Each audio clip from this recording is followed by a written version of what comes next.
Donc je vais vous parler du blog de faux gras aux graines de jacquier qui a vu le jour en première édition l'année dernière, mais qui n'était pas du tout présenté en bloc, il était présenté dans un petit pot. J'ai changé, je l'ai retravaillé 3-4 fois dans l'année pour arriver à obtenir le bloc. Je voulais avoir deux sortes de faux gras.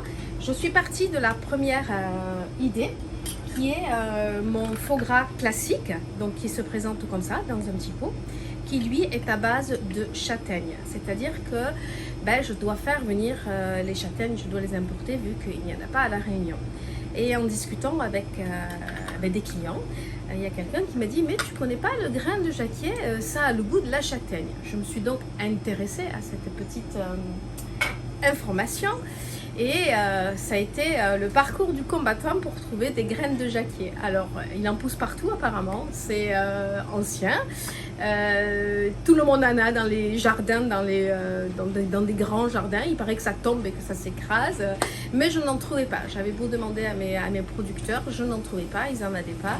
Et finalement, j'ai compris pourquoi. C'est parce qu'il y a un travail tellement important pour arriver à sortir ces graines du fruit et à les travailler que plus personne veut le faire.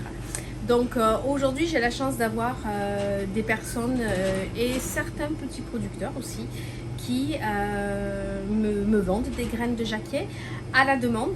Je veux les utiliser et les travailler complètement frais. Donc je les nettoie, je les fais bouillir parce que effectivement j'ai essayé de le faire complètement cru et c'était de la pierre.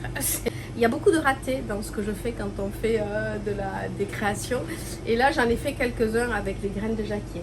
Donc aujourd'hui, en fait, je travaille mon bloc de faux gras aux graines de jacquier de la même façon que j'aurais travaillé avec les châtaignes, à part qu'il y a tout le travail de la graine en elle-même à nettoyer, à faire bouillir, à peler.